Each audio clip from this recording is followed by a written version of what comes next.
A new report from the Intergovernmental Panel on Climate Change represents code red for humanity. Those are the words used by the UN General Secretary to describe the conclusions reached by hundreds of the world's leading climate scientists. The IPCC have determined that human activity is changing the Earth's climate in ways unprecedented in hundreds of thousands of years, and that further drastic changes are now inevitable, many of them irreversible. On tonight's show, I'll be speaking to a leading climate scientist.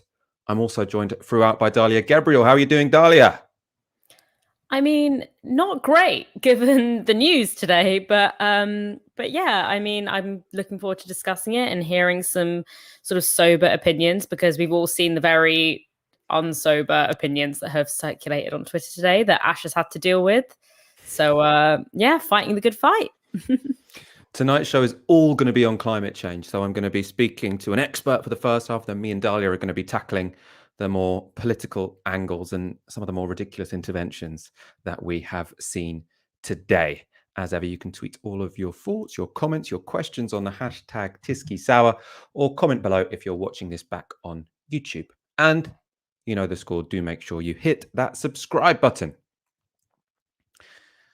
As a UN panel put the finishing touches to their long-awaited report into climate change, residents and holidaymakers on the Greek island of Evia had to be evacuated as the island's woodlands went up in flames. You can see those images from people who are being evacuated from those islands. This went absolutely viral on Twitter over the weekend. The report by the Intergovernmental Panel on Climate Change was released this morning. It was signed off by the world's leading climate scientists and governments of the UN's 195 member states. And the report was very clear. Extreme weather events such as the fires currently devastating southern Europe have become more frequent and more intense in the last half century. Moreover, we can say with high confidence that human-induced climate change is the main driver of these shifts. In its influential summary for policymakers, the IPCC write, "It is virtually certain that hot extremes, including heat waves, have become more frequent and more intense across most land regions since the 1950s, while cold extremes, including cold waves, have become less frequent and less severe, with high confidence that human-induced climate change is the main driver of these changes." They also say that the frequency and intensity of heavy precipitation events have increased since the 1950s over most land area for which observational data are sufficient for trend analysis, and human-induced climate change is likely the main driver. Human-induced climate change has contributed to increases in agricultural and ecological droughts. Later in the report, they state, human influence has likely increased the chance of compound extreme events since the 1950s. This includes increases in the frequency of concurrent heat waves and droughts on the global scale, fire weather in some regions of all inhabited continents, and compound flooding in some locations. That's what's happening now. The IPCC, very, very clear there. These events are caused by climate change, or the frequency of these events is caused by climate change. Of course, these reports from the IPCC are most eagerly awaited, not for what they say about what is going on now, but what they predict will happen in the future. Valérie Masson-Delmotte is the co-chair of the IPCC working group that created the report. At a press conference this morning, she explained what our future might hold under different emissions scenarios. In the next 20 years, global warming, the average temperature at the Earth's surface over a period of 20 years, is expected to reach or exceed 1.5 degrees Celsius above the late 1800s. However, if we rapidly reduce greenhouse gas emissions, if we can reach global net zero CO2 emissions around 2050, it is extremely likely that we can keep global warming well below 2 degrees. If we do this, it is more likely than not that temperature would gradually decline to below or around 1.5 degrees Celsius by the end of the century, with a temporary overshoot of no more than 0.1 degrees Celsius. But if global greenhouse gas emissions remain around today's levels in the coming decades, we would reach 2 degrees of global warming by the middle of this century. With every additional amount of global warming, we will see greater changes in the climate. Every additional half degree of warming will cause increases in the intensity and frequency of hot extremes, heavy precipitation and drought. At 2 degrees of global warming, heat extremes would more often reach critical tolerance thresholds for agriculture and human health. At a global scale, extreme daily rainfall events intensify by about 7% for each additional degree Celsius of global warming. As you see, future further changes depend on future human influence. It was the claim made at the start of that clip that we're set for 1.5 degrees increase in temperatures from pre-industrial levels, regardless of what we do next. That's already baked in. That was the point made in this report that received the most attention today in the press. That's particularly because the Paris Agreement set 1.5 degrees as an ambition for limiting global temperature rises. If the IPCC report is correct, we've already failed. To discuss the report's conclusions, I'm joined by Dr Ella Gilbert, a climate scientist at the University of Reading. Thank you so much for joining us this evening. Can I begin by asking you about that assessment on 1.5 degrees? They're saying it's already baked in. How much should we despair at that conclusion? I think despair is a useless thing to approach this sort of news with, because whilst we are almost inevitably going to reach 1.5 degrees, the consequences of exceeding that, and particularly I think in the previous clip it says every half a degree of warming comes with greatly increased risk. So the difference between 1.5 and 2 degrees is large. The difference between 2 and 2.5 degrees is even larger. So every single kind of increment of warming above the pre-industrial level matters hugely. And I don't think despair is necessarily useful in that sense. And I mean, we're at 1.2 degrees or thereabouts at the moment. And because of all of our historical emissions, we're sort of set to achieve 1.5 in the next 20, 30 years or so. But that doesn't necessarily mean that we can't go a little bit higher than 1.5 and then start to bring temperatures down. That's still within the bounds of possibility. And that idea of, we can let temperatures rise a bit and then bring them down, that's all on the assumption that these rises are somewhat linear, right? So if this is reversible, if we can go above 1.5 and then bring it down, that's assuming that no sort of tipping points have happened. And I want to move on to tipping points because that's what really keeps me awake at night, the idea that we're going to reach this point of no return. And it was also, I think, in a way referenced in this IPCC report. Let's get up this graphic about sea level changes, Fox. So you can see here, they're giving you, again, these 5 scenarios of low to high emissions, but then they've got this outlier scenario, which they call low likelihood but high impact. And that's that the ice sheets melt or instability processes come into force. And then we could have sea level rises of up to 2 meters. So I suppose my question for you is, that initial graph we showed if we have low emissions, change might go up a little bit, but then it will come down a bit. But how scared should we be that we're on, I suppose, the cusp of some sort of point of no return, disastrous event where, for example, the ice sheets melt and then, just everything's over? Yeah, I mean, the IPCC uses relatively dry language like high impact, low probability outcomes to kind of mask the actual scary reality of what that would mean in real life. So we're talking things like the dieback of the Amazon or the collapse of the West Antarctic ice sheet, the collapse of the Greenland ice sheet. And these would come with consequences for the cryosphere or the kind of ice tipping points. This is a matter of meters of sea level rise. So for Greenland, it would be, I think, 7 meters or so, and the West Antarctic is 3.3 meters worth of sea levels across the world. And these sorts of events would be devastating. That's coastline changing. That's completely redrawing the map, and vast majority, like populations of people moving away from the coasts where they live, up mountains or further inland. And it's really, that keeps me up at night. That sort of eventuality terrifies the living daylights out of me, because that's hard to predict. It comes with huge consequences, and it would completely reshape society as we know it. So avoiding those is of the utmost importance. And to do that, we really need to keep warming to well below 2 degrees, as as scientists have been banging on about for decades. Do you think the IPCC report was severe enough? Obviously, it's being reported as, this is a stark reminder and political actions aren't meeting the challenge set by these scientists. But the IPCC famously is also, they come to these reports by consensus. You have to have lots and lots of scientists agree, and then you need world governments to basically sign it off, at least the bit which is the summary for policymakers. So is there a potential that they haven't put in some of these disastrous possibilities because people in government somewhere have said, well, if we're not certain about that, can we leave it out, please? Is that a possibility?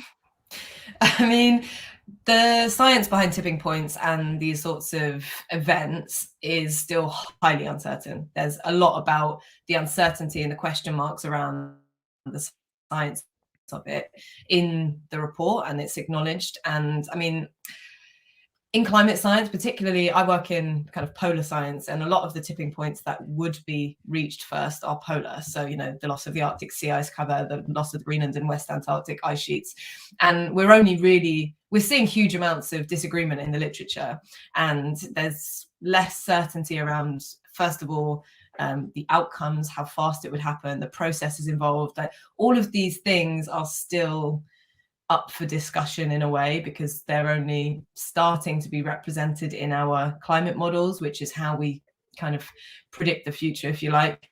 And I guess on your other point, that the IPCC has got shtick in the past for being too conservative, essentially. Like you say, it's this kind of consensus of scientists, but also has to be approved, in the case of the summary for policymakers, by policymakers and by government delegations, which means that it's been gone through with a fine-tooth comb. Every single word, every single line has been approved by everyone, and it makes for a really long-winded process, and that can necessarily restrict the sort of severity of that message. But given all of that, I think what we're seeing in this report is extremely strongly worded, coming from scientists who are naturally very wary of being too out there when it comes to language, and are wary of being seen as unobjective. I think this is a really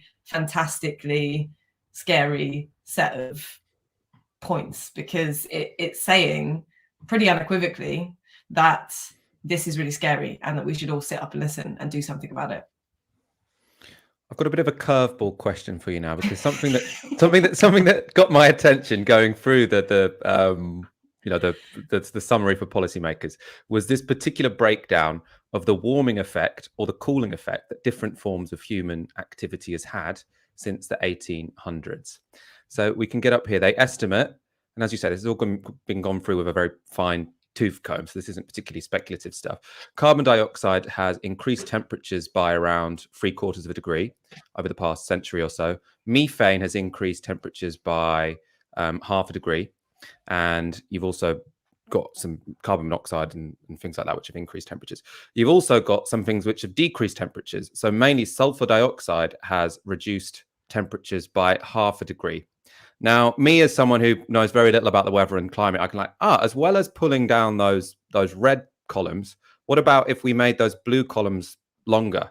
What if getting carbon dioxide down in the time scale we need to is so difficult that we should also consider, while doing that, increasing the amount of sulfur dioxide in the sky? I'm talking here about geoengineering, of course. Do you think we are reaching a point where people are ready to consider that this does need to happen alongside reductions in greenhouse gas emissions? The danger with geoengineering is that it distracts from the main task of reducing emissions. So if it's very much additional to all of the emissions reductions that we're doing in terms of CO2, in terms of methane, in terms of all the other greenhouse gases that we're spewing into the atmosphere, then potentially it's got a role. But I think what often happens is that people fixate on these sorts of solutions. They're like, oh, it's fine, we can just keep polluting our atmosphere, we'll just put some mirrors in space. or we'll just fertilize the oceans and then all these plants will grow and they'll draw down CO2 for us. We don't need to worry about it. I think that's the danger. It's a distraction. And with some geoengineering techniques, you know, you have to keep doing them. As soon as you stop doing them, you go right back to where you were, and in fact, probably further along towards climate warming. If a government runs out of money to, you know, keep putting mirrors in space, then the energy is just going to come straight back down to earth, and it's going to we're going to be in a worse position than we were when we started. So we're going to need some carbon negative technologies in order to meet our net zero goal by 2050. That's kind of inevitable. So we are going to have to start sucking out CO2 from the atmosphere, start sucking out all the other greenhouse gases from the atmosphere.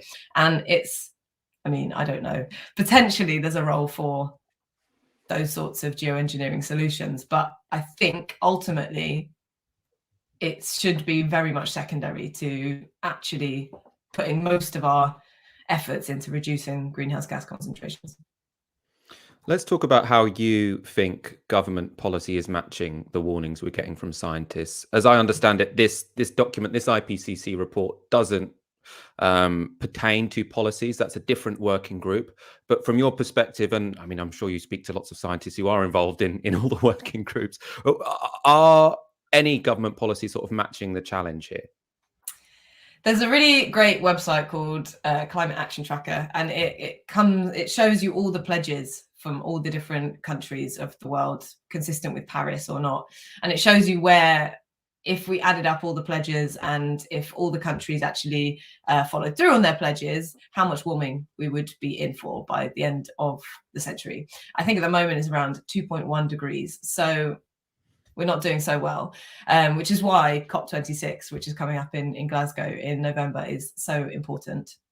But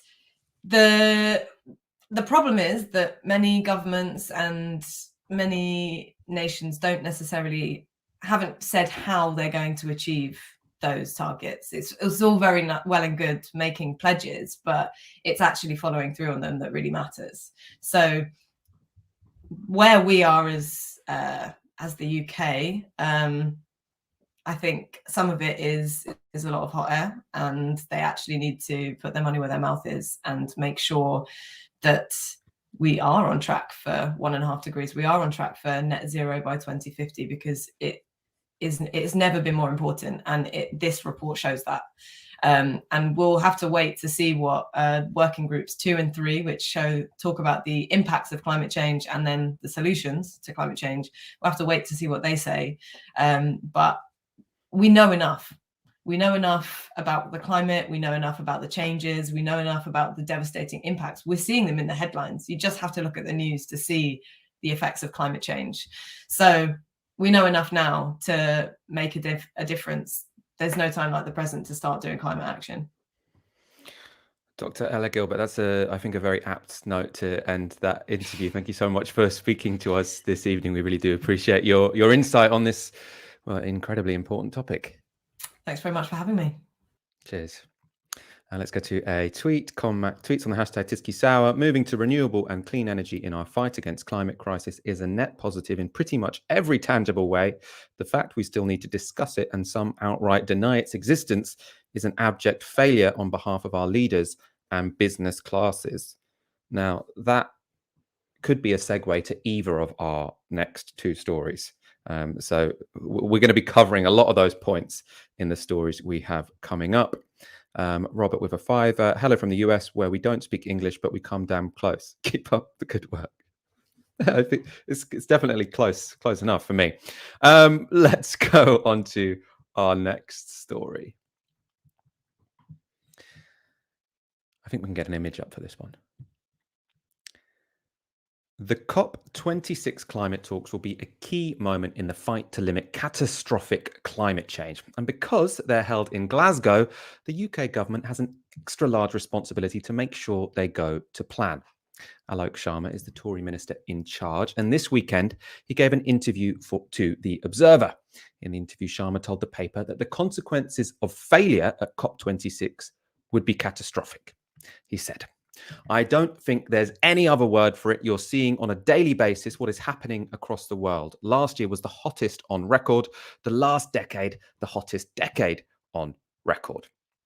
On the eve of the release of the latest IPCC report, which was when he was speaking, Sharma said, "This is going to be the starkest warning yet that human behavior is alarmingly accelerating global warming, and this is why COP26 has to be the moment we get this right. We can't afford to wait 2 years, 5 years, 10 years. This is the moment." He added, "I don't think we're out of time, but I think we're getting dangerously close to when we might be out of time. We will see from the IPCC a very, very clear warning that unless we act now, we will unfortunately be out of time." These are all very strong words from the minister who has been put in charge of COP26. They're good to hear. This is what you would want a minister in charge of COP26 to be saying. There is a problem with Alok Sharma, though, and it was evident in that interview. The position he is putting forward for the government is completely incoherent. The Observer headline, credit to the headline writers, made this clear. So you can see here, we're on the brink of catastrophe, warns Tory climate chief. COP26 meeting is last chance, says Alok Sharma, as he backs UK's plan for new oil and gas fields. Yes, while Sharma believes climate change could be catastrophic, he also backs UK plans to have new fossil fuel projects. Right? This is the last thing you should be doing if you're serious about climate change. The defense offered by Alok Sharma isn't particularly persuasive.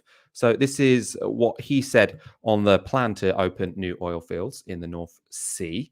He said future fossil fuel licenses are going to have to adhere to the fact that we have committed to go to net zero by 2050 in legislation. There will be a climate check on any licenses. So saying we must act now to avoid catastrophe. Oh, but not quite yet. We're still going to allow this new oil field. Now, it's controversial to say new oil field.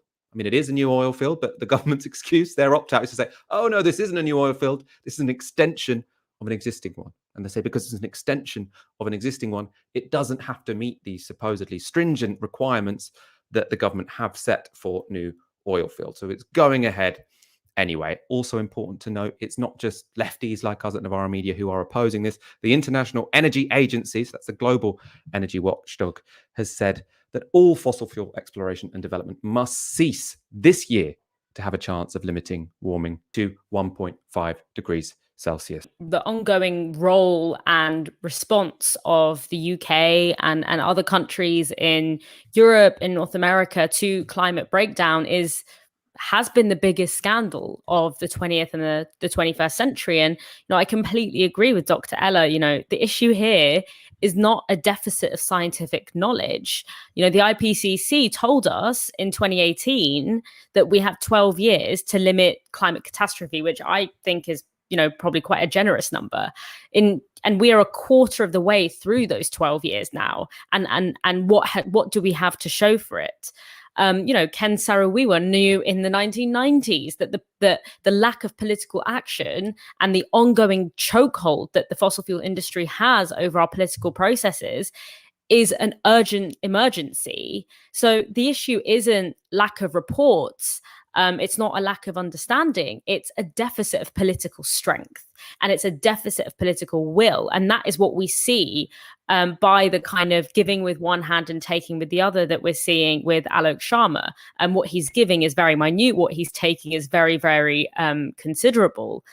And that deficit of political strength is in the face of, it doesn't just exist because there's a kind of cozy relationship between the fossil fuel industry and our political classes, but it's because there is an overall investment in the broader system in which the fossil fuel industry exists. So things like our insurance company system, our insurance systems, our financial systems, even the state actors within the UK government that all facilitate the existence of a fossil fuel industry and the fossil fuel economy, as well as investment in the broader economic system that sort of demands growth at all and any costs. You can't even slow down long enough to consider what it could mean to transition to a different energy system or to transition to a more sustainable way of living. And that is the contradiction that ultimately lies at the heart of existing state power. And it's not just in the UK, it's across Europe, it's in North America. And it's why within our current political system, we are going to keep losing the very precious years that we have left in order to take the necessary and urgent action. Because we all know that the route out of climate breakdown, and not just the route out, because I think sometimes we're making a mistake when we frame this as, fighting climate change or sort of preventing climate change. Climate change is already underway. It's about mitigating the impacts that, in many ways are already underway, but also mitigating against worsening those impacts. That requires action that strikes ultimately the very heart of capitalism. It requires not only ending the fossil fuel industry, but it also requires things like abolishing intellectual property regimes that, stop us from widely sharing technologies that can lead us to a more sustainable future. It requires overhauling our food and agricultural system. It requires transforming how we relate to land, how we conceptualize our relationship to land. And our political classes, even if they might consider themselves to be, invested in the environment, because of how embedded they are in reproducing those broader systems, that is why when we have these incredibly profound and urgent moments, such as this IPCC report, we are met with it. It's met with nonsense like, rinse your plates before you put them in the dishwasher. Or what I think is even more absurd, which is Alok Sharma saying, oh, it's okay that we're cushioning new fossil fuel projects because we're having climate checks on them. Like, how can you put a climate check on a fossil fuel project? But, this is kind of going to be this sort of virtue signaling. And I think it's funny because virtue signaling is often, whenever virtue signaling is used, it's normally done in a very meaningless way.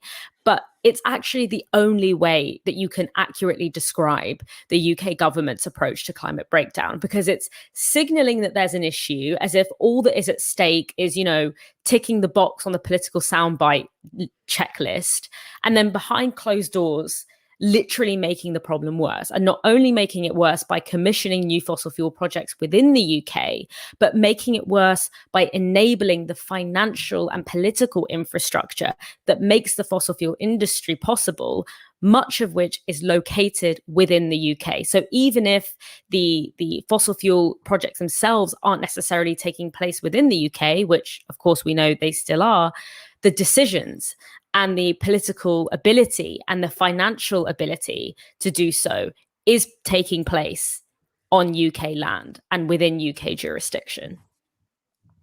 Some more details on the Cambo oil field, which is what the government are giving the green light to. According to Greenpeace, it could produce 170 million barrels of oil and produce emissions equivalent to 16 coal-fired power plants running for a year. The oil field is owned by the private equity-backed oil explorer Siccar Point. So you can guess what kind of vested interests are interested in this development going ahead. Going back to Alok Sharma, he has given some more statements today. His lines today in response to the IPCC report are to suggest that the worst polluting countries must make drastic carbon cuts. So he didn't single out a particular government, apparently, but he is understood to be pointing the finger at China, India, and Brazil. They are all countries that are yet to put forward plans for emission cuts before COP26. So how the COP process works at the moment, the Kyoto process, that was this idea that you could come up with some big, grand global commitment to reduce emissions and then force countries to abide by their share. The new situation we have had since the Paris Agreement is that countries come forward with their own targets, with their own commitments, and they all sort of just, take those into account. They're non-binding and they're voluntary.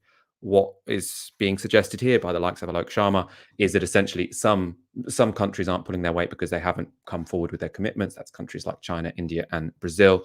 The response to that would be to say, yes, it would be good for all countries to come forward with those commitments for COP26, but there's not much point in having very ambitious targets, as Britain currently does, if you don't have a plan to achieve that. Currently, they haven't published any plan to achieve that, and we know they're still giving the green light to new fossil fuel projects. So targets are all well and good, but you really have to take some action for that to be taken seriously. And so long as you're just pointing fingers at others saying, oh, we've come up with this target, why aren't you coming up with your target? If you haven't done the basic work that makes your target credible, then you don't have a leg to stand on. And I think that is the danger for Britain going into this COP26 summit, which they claim they want to take a leadership role in. They're all talk and no action. Let's go on to our next climate story. We are talking about people who are all talk and no action. That's very much the Tory government. They kind of say the right things, but they do the wrong things. There are still some people who are so recalcitrant that they won't even engage with the fact that climate change is a big deal. These are the dinosaurs of Britain's media class.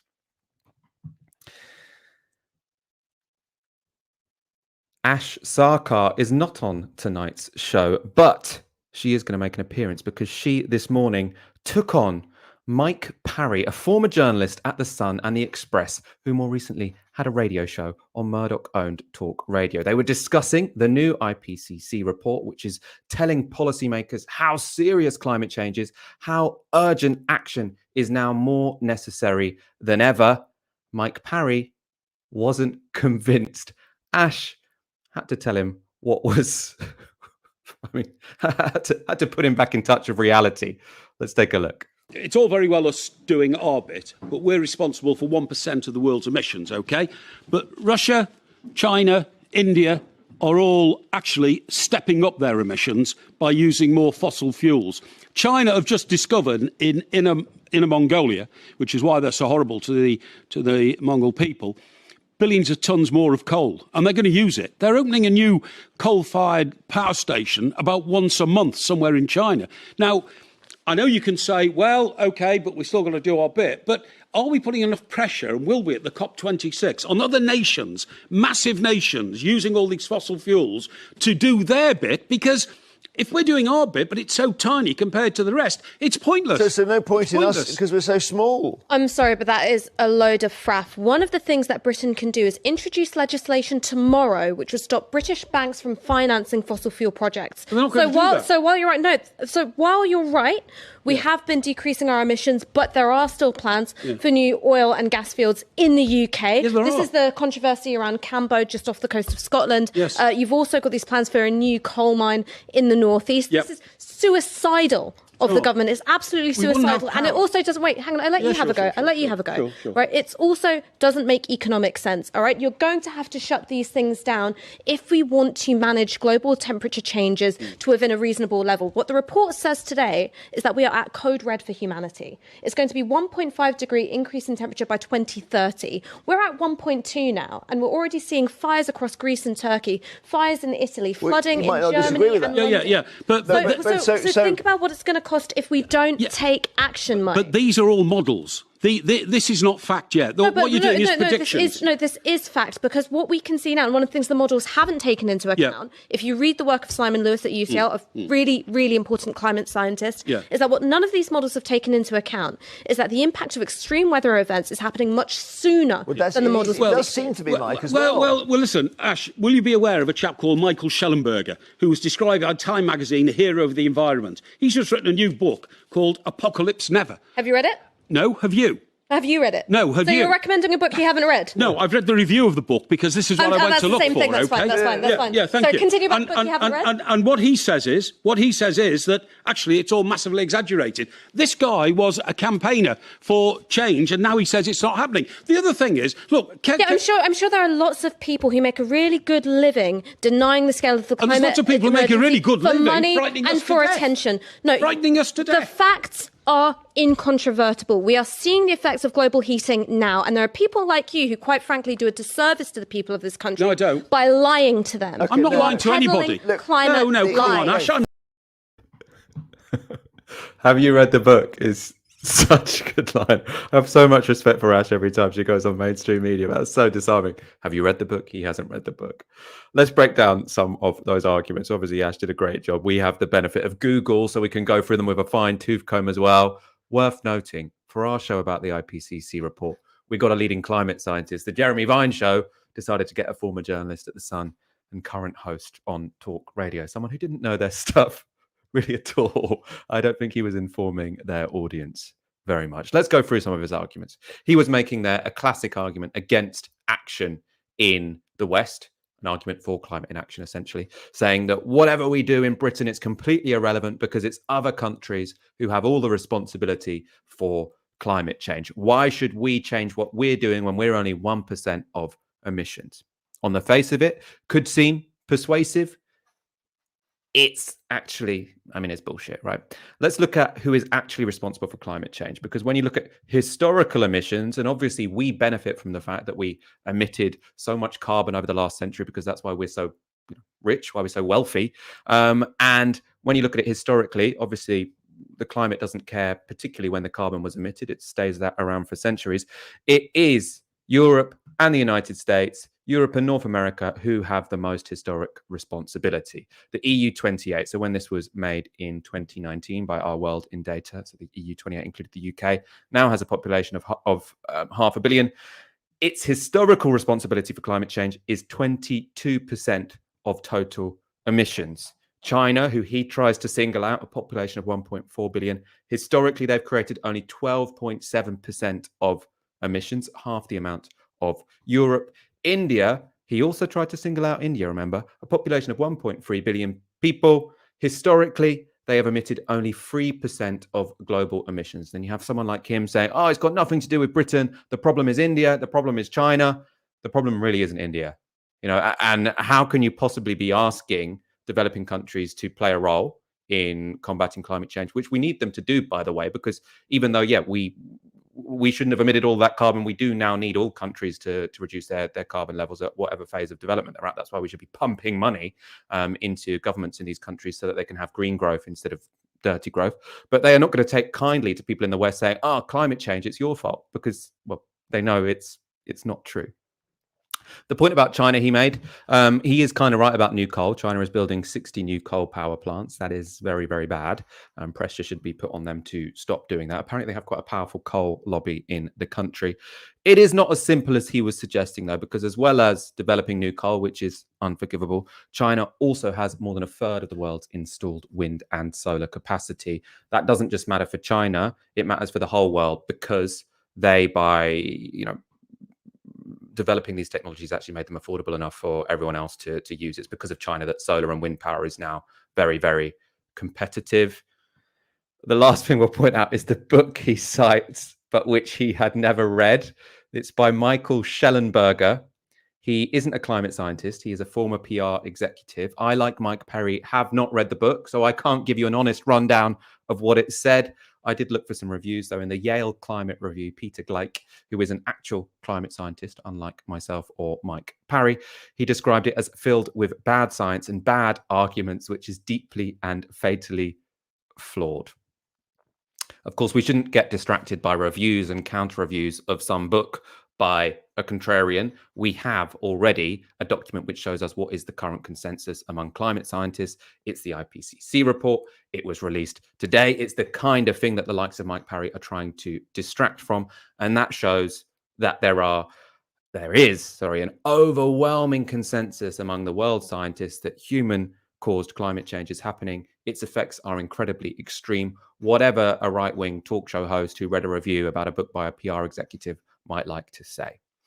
Let's go back to this exchange. We can see more of Ash's masterful handling of this know-nothing.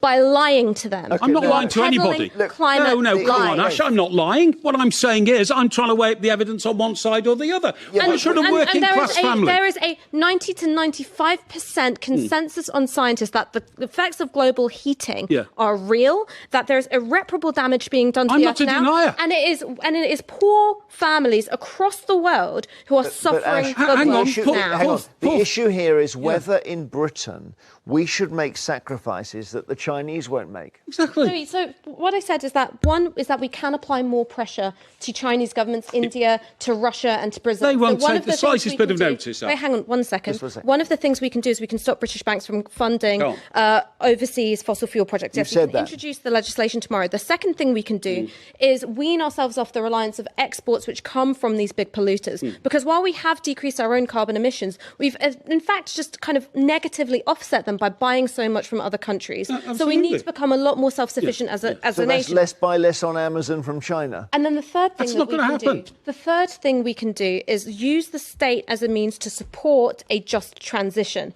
So right now, borrowing is very, very cheap for the government, and you don't have to pay it back like a household debt. You can stretch it out over a long period of Well, time. we've got quite a lot so of debt at the it doesn't make moment, a Ash. huge impact on day-to-day finances. So one of the things you can do is, because you're right, Okay. heat pumps are Well, expensive. all What right. you can do is You- borrow. you mentioned to about fund poor this families. transition. All right, go on. You mentioned about poor families a few minutes ago. What poor family in Burnley is going to want to spend £10,000 on a heat pump, which is a completely unnecessary addition to their house? What poor family in Doncaster wants to deal with yearly floods? No, Because that's what's Of course they happening. don't, but that's called weather. And there's too much reliance put on climate change Well, being hang on. responsible for every bit of weather in the world. No, I mean, there was a lot that was incoherent there in what Mike Parry said, obviously expertly dealt with by Ash. What I think was most ridiculous there is that he keeps saying, I'm not a denier, I'm not a denier, I'm not a climate denier. And at the same time, he says you can't keep connecting extreme weather events to climate change, right? No, I'm not a climate scientist. I'm not here to tell you why increased extreme weather events are related to climate change. I'm instead, which is what I think is the sensible thing to do in this situation, going to go to the IPCC report released today, signed off by over 200 of the world's leading climate scientists and all of the world's governments. This is not a radical document. This is representing the consensus among scientists and policymakers. They write, it is unequivocal that human influence has warmed the atmosphere, ocean, and land. Widespread and rapid changes in the atmosphere, ocean, cryosphere, and biosphere have occurred. The scale of recent changes across the climate system as a whole and the present state of many aspects of the climate system are unprecedented over many centuries to many thousands of years. Human-induced climate change is already affecting many weather and climate extremes in every region across the globe. Evidence of observed changes in extremes such as heat waves, heavy precipitation, droughts, and tropical cyclones, and in particular their attribution to human influence, has strengthened since the fifth assessment report. So the fifth assessment report was the last report from the IPCC. You can make your decision. Do you believe Mike Parry, who's read a review of a book that he hasn't read by a PR executive, or do you believe hundreds of the world's leading climate scientists? Final bit of the clip we'll show you is of Mike Parry and our ever patient colleague. Let's take a look. For instance, the stats are incontrovertible about the it's increase We in cyclical. don't yet extreme know weather. whether It's cyclical. Hang on, we don't yet know whether any individual moment in weather is climate change. Absolutely. But you've got a pattern building, which scientists say shows it's going. We've had but floods in these countries for years. In 1952, people were wiped out in Cornwall, and a We're massive looking at flood. the It wo- happens. We're looking at It's once in a cyclical. lifetime events happening It's- every year. Okay, Right. why did the Romans grow vineyards in You know what, Northumberland? this is Why did the Romans grow vineyards in Northumberland? I have to admit, I did Google that question before we went live, but I didn't have quite enough time to get a satisfactory answer. Apparently, it had something to do with monasteries. Anyway, I'm not going to be able to answer that question for you. What I am going to be able to show you is how the weather we are currently experiencing is not cyclical. The evidence for this is overwhelming. Let's go back to the IPCC report. They show here changes in global surface temperatures relative to 1850 to 1900. So they say with confidence that what we are witnessing now is unprecedented in more than 2,000 years. So let's look at this graph on the left first. So that's showing us, you can see there, the amount that the temperatures have risen since 1850 is just, it's like nothing else you can see in the previous 2,000 years. They also show on this that it's only been this hot for a sustained period of time once in the past 100,000 years. So that was around 6,500 years ago. We can look now at this chart on the right, again from the IPCC. This here, they simulate what they think temperatures would be like if it were merely due to natural variations, that sort of solar and volcanic changes. They say it would basically be no change at all, fluctuate slightly, but we're looking at 0.1 degree heating or 0.1 degree cooling over the decades. When you put into the simulation human interventions, human emissions, then you get what we are observing, which is over 1 degrees of warming. I think at the moment we have 1.9 degrees of warming from pre-industrial times. If you're just looking at two different people arguing, Ash did a brilliant job there, but they're basically seeing, oh, climate change, there's two sides to this argument. Who do I believe? Oh, yeah, vineyards in Britain during the Roman times. Maybe this is a complicated issue and it's too early for us to take any drastic action. How irresponsible do you think it is to put that kind of person on TV on a day like today? I mean, the British media is completely broken, right?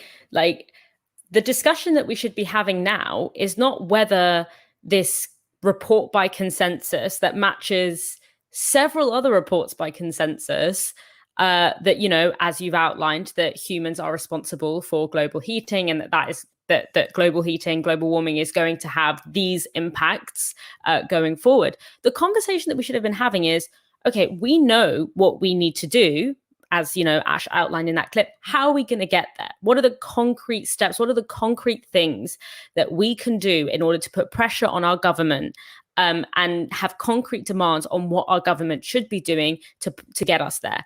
Not debating about, you know, the reason that you couldn't find a straight answer to the vineyard question is because it's irrelevant and it doesn't matter. It's that is, you know, and that lies on the responsibility of the Jeremy Vine show, of the media, of producers, to present the key question here to be not how do we take climate change seriously, but should we even bother to take climate change seriously? But I think also, you know, what we really saw come through in that clip was what we're going to hear a lot more of over the coming months with COP taking place in Glasgow this year. We're going to hear a lot of bluster regarding Britain being a global leader of climate action. Where the government and you know, the media will be using highly selective statistics to position itself as somehow doing even more than its fair share in the fight against climate breakdown. But we cannot let that messaging succeed. And that is because it sets a precedent for, you know, as I said before, state-led virtue signaling as a replacement for concrete action on climate change. But it also allows the government to get away with complicity and with its inaction. So, and this is, you know, he said multiple times, you know, I'm not a climate denier because, you know, being a climate denier is kind of it's a dirty word. But what this is climate deflection. It's deflecting from the core causes of climate breakdown using these precious, it's not every day that climate breakdown is discussed on mainstream media. It's using those precious moments when we can really access the public's understanding of the issues at stake, and using that time to simply deflect on the core causes, not only of climate breakdown, but of, most importantly, the uneven experiences of climate breakdown, and shifting focus to, you know, selective and propagandistic statistics and narratives of the past, but also shifting focus to false solutions, like, you know, whether it's individual recycling or, you know, shooting billionaires into space because, you know, we've given up on Earth altogether. And, you know, I think it's so important as well to myth bust on this idea that the UK is a global leader of climate in the fight against climate change, because let's be very clear. The UK is responsible for a considerable proportion of historical emissions. Like, when we talk about emissions, we're not just talking about what's happening today, what's being emitted now. That's not the only thing that's relevant. What's relevant is also what has been historically emitted. And here, the UK's contribution vastly outweighs the population and country size. And so there is a historical accountability here where Britain, and in fact, you know, Europe more generally, has a reparative obligation to the rest of the world that can't be compensated by merely, you know, this light touch greenwashing and saying, you know, oh, with the exception of a few coal mines, we're not going to commission any more fossil fuel projects. And, you know, but secondly, even if all fossil fuel projects within the UK ended today, which, you know, obviously we know that the UK hasn't even been able to commit to that, the UK would still be complicit in global emissions because primarily London is strategically essential to the continuation of the fossil fuel industry, as we've sort of outlined. You know, the government's neoliberal approach means that companies that are literally listed on the London Stock Exchange are able to use the fact that we have very lax regulation in this area to freely exploit fossil fuel reserves in Africa, in Asia, without any real regulation or any real oversight. And that is what I would argue, you know, a direct legacy of one of the most direct legacies of colonialism in the modern day. our own government credit agency has financially supported fossil fuel projects in countries like Oman, in Ghana and Brazil, locking these countries into fossil fuel driven development models and then turning around and blaming them for emitting too much. So in what world could that be considered climate leadership? So the question therefore becomes, and this is the discussion that should have been had on Jeremy Vine's show, what does climate leadership actually look like for the UK? Obviously, it goes without saying, no more commissioning of any fossil fuel projects within the UK, but also dissolving the political and financial infrastructure that is located within the UK and enables extraction throughout the world. And we also need to funnel the UK's considerable financial and political capital into supporting a globally just transition that particularly protects workers in high carbon industries, which includes investing in models of development that don't center extraction, but also don't center growth at all costs. And it also obviously means removing the influence of fossil fuel industries in global climate negotiations and instead centering people and the communities and the priorities of those who are most impacted by climate breakdown. But there's also a reparations element here as well, because of that historical role that has been played by Britain, which is always conveniently left out in these sort of media hits on climate change.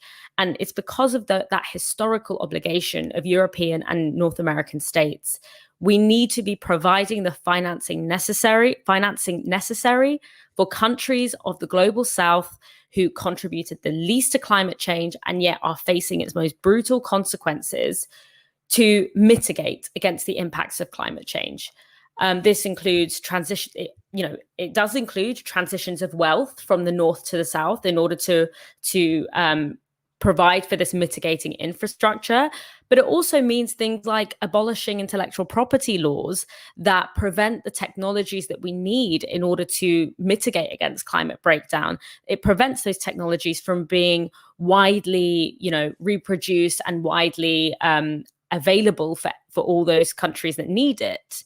It also looks like, opening our borders to people who are displaced by climate change. It means welcoming climate refugees and understanding that that being a climate refugee is a very broad category. It doesn't always look like someone being directly displaced by an extreme weather event, but it includes things like economic disruption caused by climate change and climate breakdown. So that understanding of historical obligation and putting what we understand to be, the UK's fair share in the context of that historical obligation, that is the benchmark for climate leadership in the global north, and particularly in the UK. It's not these mealy-mouthed, virtue signaling phrases that we're hearing from Alok Sharma, that we're hearing from Boris Johnson. It means actually putting your money and your political will where your mouth is. And that's what we will not see from this government, because of the systemic contradiction that exists between the political and financial systems that our government endorse and are embedded in, and the actual action that is necessary in order to get us out of this problem. Well, I'm really relieved you've told me I don't have to get to the bottom of the Roman vineyards in England question, because that frees up the rest of my evening. So I'm very, very grateful for that. I mean, the distinction you make between climate denialism and climate, what did you call it? Deflection. Deflection. I think is an important one. I think in this case he did do both, right? Because the deflection is saying, oh, well, Britain's emissions don't matter because the problem is China. That's a sort of classic deflectionary tactic. There's no point in us doing anything because Britain's irrelevant anyway. It's not true, but also it's an obvious excuse not to do anything. I think he was also doing classic denialism, which is to say it's all cyclical.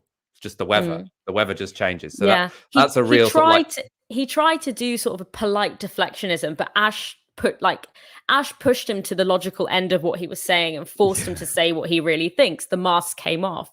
But I think that this is the tactic now. We can't openly and, boldly with our chest deny that climate change is real, or at least we try not to, because it makes us look like clowns. So instead, we're going to, introduce all of this distraction and this deflection in order to, at the end of the day, have the same outcome, which is that nothing's being done. Yeah, no, I think that's absolutely right. I'm halfway through a book on this called The New Climate War by Michael Mann. It's all about this, but I'll tell you what's in it when I've finished it, when I've got around to finishing it. Maybe we'll interview the guy. Let's go to some comments. Michelle Raccio, bravo, Ash, solidarity, and a very kind donation of £49. Thank you so much for that. Neil Armitage with 22 quid. In case Ash needs a couple of bottles of wine after that, I would have been forced to tell him what I thought of him in rather industrial language. Thank you all for your great work, and thank you so much for your donation. We'll pass that on to Ash, that if she wants to expense a couple bottles of wine, and that's gone in her direction. Alex with a tenner. Problem is the later reductions are enacted, the more they need to do. It's like procrastinating over an assignment, leaving more to do at the end. Public consent for radical climate policy will wear thin. Exactly right. Obviously, net zero by 2050 is great, but if you do all of the tough action in the final year, then you've already released loads of carbon beforehand. The carbon hangs around in the air for a very long time, in the atmosphere for a very long time. I was going to say hangs around in the sky for a very long time, but that would make me sound very unscientific. Albal tweets on the hashtag Tysky Sour. Looks like the right are already foaming at the mouth over Code Red for Humanity. Do you think that IPCC have been a bit too conservative? There have been recent reports of tipping points beginning to be crossed, including the release of methane from the Arctic permafrost. I do think those reports about Arctic permafrost melting and letting out a load of methane, and that being another tipping point because that warms the climate, and then that makes the permafrost melt more, and then that warms the climate and that makes the permafrost melt more. All incredibly terrifying. I'm definitely not in a position to adjudicate as to whether or not the IPCC was too conservative. Our climate expert earlier seemed to think that there was enough in the report to rally round as a starting point for building policy when it comes to climate change. So I'd probably be inclined to be happy to move forward on that basis. E. Dubito with a fiver has a couple of suggestions. Campaign, consider Andreas Malm things. Veganism and less consumption are awesome. Please don't just keep it individual. End fossil fuel subsidies. I think they're all very good suggestions. There are a couple of good interviews with Andreas Malm on Novara Media. There is definitely an FM podcast. I think there might also be a YouTube video. Not 100% sure, but if you Google Novara Media and Andreas Malm, something will definitely come up. And Papa Freud with $8.99. Can you please give a birthday shout out to my partner Imelda, please? She's a longtime fan of Novara Media and watches Tysky religiously. Happy birthday, Imelda. And thank you, Papa Freud, for the donation. I hope you have a great day. I hope the IPCC report hasn't ruined it. There is still hope, as all of the climate scientists are very keen to say. Whenever is it time to despair, they say, no, it's the time for political action. And we should take that attitude forward with us. Dalia, we've reached 8 p.m. on the dot. It's been an absolute pleasure speaking to you this evening. We'll be back on Wednesday at 7 p.m. For now, you've been watching Tysky Sour on Novara Media. Good night.